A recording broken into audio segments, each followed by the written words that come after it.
አይ ቤቲ እንግዲህ ጎዳና ወጣች ማለት ነው።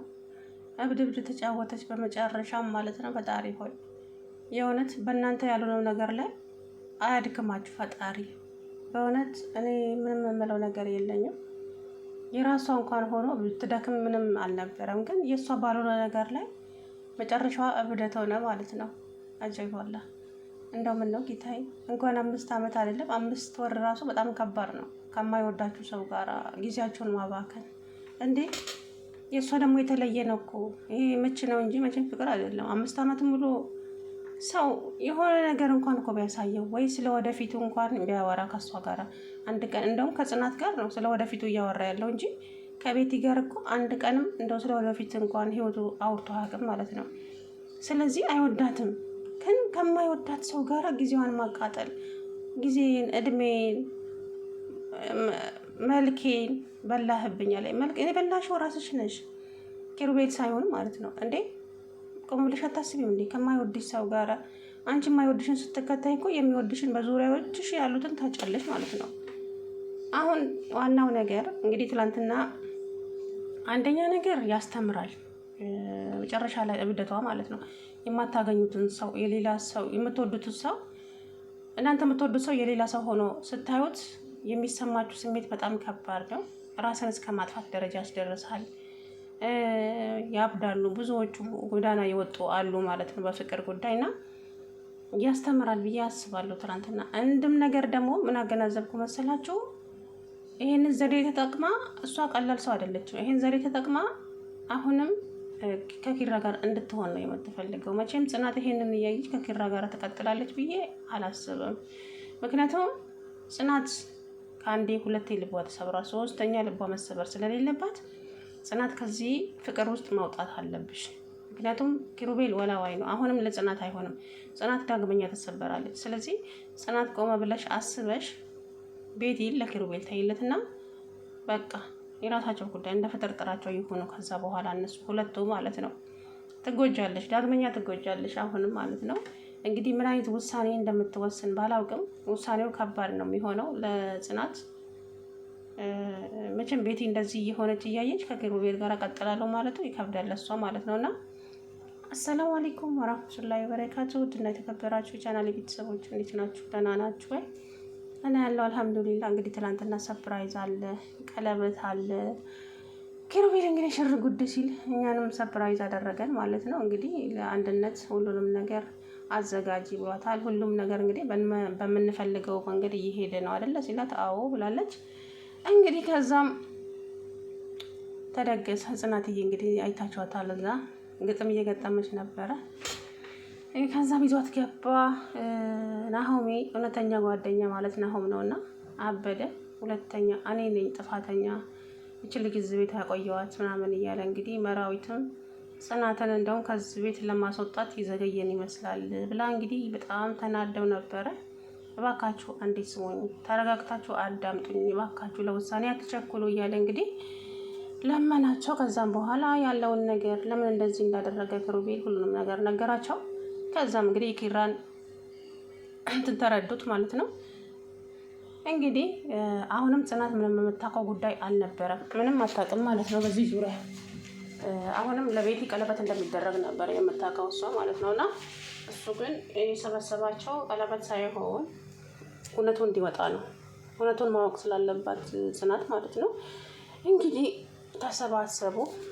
ጽናትዬ ከአባቷ ጋር ደውላ እንግዲህ ደብሮኛል እያለቀሰች እመጣለሁ አባቴ ናፍቀኸኛል ምናምን እያለች እንግዲህ ምን ሆነሽብኛል ልጄ ምን ሆነሽ ነው ስሏት፣ አይ ትንሽ ስለደበረኝ አባቴ ምናምን ስትል እመጣለሁ ትምህርት አስፈቅጄ ብላ እንግዲህ እያለች እያለ ቤቲ መጣች። ቤቲ አሁንም እዚህ ነሽ እንዴ?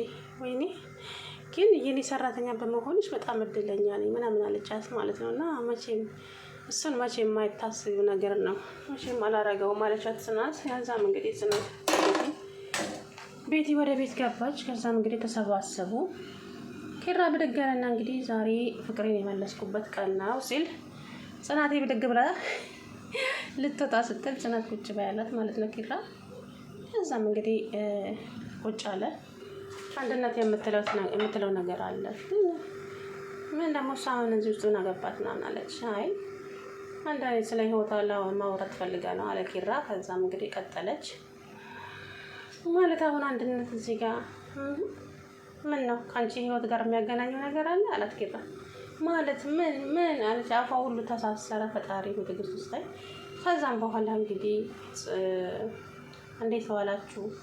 እኔ ስሜ አንድነት ሳይሆን ማስረሻ ነው ስሜ ያለች። እንግዲህ ጽናት መታወቂያውን ስላየች ይኸው አላልኩሽም ምናምን አለች ማለት ነው።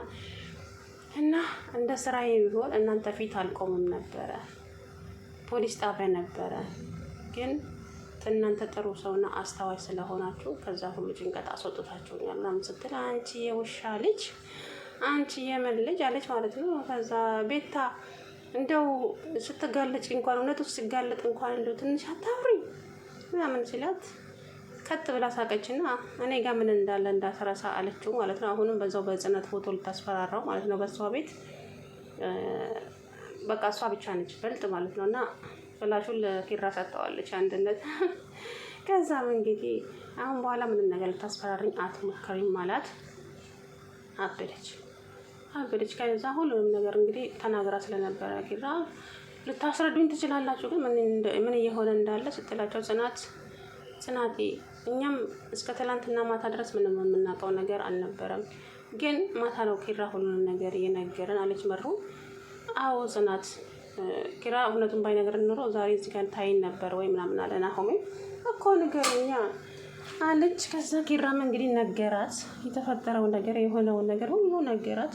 ጽናት አንቺ እንደምታስቢው ጠልጄሽ ወይም ፍቅሬሽ አልቆልኝ ሳይሆን ለአንቺ ብዬ ያደረኩት ነገር ነው አላት። እንግዲህ ለዛም ነው ኮሎላይ ስትል ነበረው ምናምን አለች። እንግዲህ ጽናት መናገር ያለባትን ተናገረች። ከዛም ቤቲ እንግዲህ አበደች። እንደመሳቅም እንደማልቀስም እንደመናደድም አለች። ከዛ አንድነት ተነስታ ጽናትን ይቅርታ አድርጊልኝ፣ በድዬሻለሁ፣ ያንቺን በደል ነው ወደ ራሷ ወስዳ በድለውኛል፣ ልጄን አስወርደውብኛል፣ ልጄን ገለውብኛል ብላ ታሪኳን ስትነግረኝ አሳዘናኝ ነው አንቺን ሆዷን ስቼ ለሷ ልስጣት የቻልኩት፣ ይቅርታ አድርጊልኝ ብላ እንግዲህ ጉልበቷ ላይ ወደቀች ማለት ነግሯ ላይ። ከዛ ጽናትም ተነሺ በቃ እሺ ብላ ይቅርታዋን ተቀበለቻት። ከዛ እንግዲህ ቤቲ አበደች ማለት ነው። እንጂ ውሻ ልጅ አለች እና ዘላ ተነሳ እንቅ አደረገቻት ማለት ነው አንድነትን።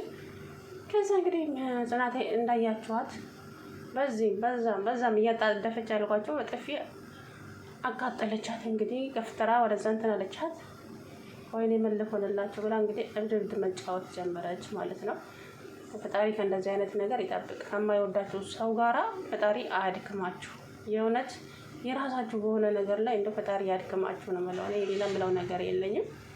ፈጣሪ እኔ እንጃ የምሬን ነው የምላችሁ። እንዴ የእሷ ባልሆነ ነገር ላይ እንግዲህ አስቡት። 5 ዓመት ማለት እኮ እንዴ አግብታ የምትወልድበት ጊዜ ነው። 5 ዓመት በፍቅር ቆይታ ለዛው የእሷ ባልሆነ ሰው ላይ ገብቷችኋል አይደለ? የእሷ ባልሆነ ሰው ላይ የእሷ እንኳን ቢሆን ብትደክምም የራሷ ነው። ደክማ ያው ፍሬ ታፈራለች። ግን የእሷ አይደለም። አሁን እንግዲህ ያው ምን አይነት ውሳኔ ጽናት እንደምትወስን ኪሩቤልስ ምን አይነት ውሳኔ እንደሚወስን አላውቅም። ጽናት ግን ይሄንን እያየች እዚህ ውስጥ መግባት የለባትም ብዬ ነው የማስበው። ምክንያቱም ኪራ አሁንም ያው ወላዋይ ስለሆነ እንግዲህ ውሳኔው የሱ ነው። ወዴት ማለት እንደዚህ እየሆነች በእኔ ምክንያት ነው፣ በእኔ ፍቅር ነው እንደዚህ እየሆነችው ብሎ ማሰብ አለበት ብዬ አስባለሁ። ምክንያቱም ጽናት ይሄንን ነገር እያየች እኔ ከኪራ ጋር ልትቀጥላለች ማለቱ ለእኔ ትንሽ ከብደኛል። ምክንያቱም ይሄ እድል ነገ እሷንም ይገጥማታል። ገብቷቸዋል አይደለ?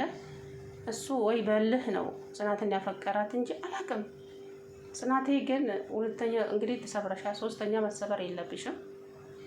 አስቢበት ቆመ ብለሽ እንግዲህ ጽናትና ማናት ቤቲና ኪራ አንድ ላይ ይሆናሉ ወይ አይሆኑም ወይ የሚለው ነገር እንግዲህ የምር ጥያቄ ሆኖብኛል ማለት ነው። እስቲ እንግዲህ ነገ አብረን የምናየው ነው የሚሆነው። ብቻ በጣም ነው የሚያሳዝነው። ፍቅር ከባድ ነው። በፍቅር ጉዳይ ብዙዎቹ ህይወታቸውን ያጡ ሰዎች አሉና በእናንተ ያልሆነ ነገር ላይ የእናንተ ያልሆነ ነገር ላይ ፈጣሪ አያድክማችሁ ነው የምለው። በእውነት ነው የምላችሁ። የእናንተ የሆነ ነገር ብትደክሙለትም እኮ ችግር የለውም። ግን የእናንተ ያልሆነውን ነገር እድሜያችሁን፣ ጊዜያችሁን፣ ሰዓታችሁን፣ መልካችሁን ታጥቦታላችሁና እንግዲህ ቤቲ ያስተምራል ብዬ አስባለሁ። የቤቲ የትላንትና መጨረሻዋ እብደት ሆነ ማለት ነው። ገብቷቸዋል። ከዚህ በኋላ ምንም ልታደርግ እንኳን አትችልም። ቅስሟ ተሰብሯል። ሁሉም ነገር አበቃለት ማለት ነው። እንግዲህ ኪራና ጽናት ምን እንደሚወስኑ አላውቅም ነገ ማለት ነው።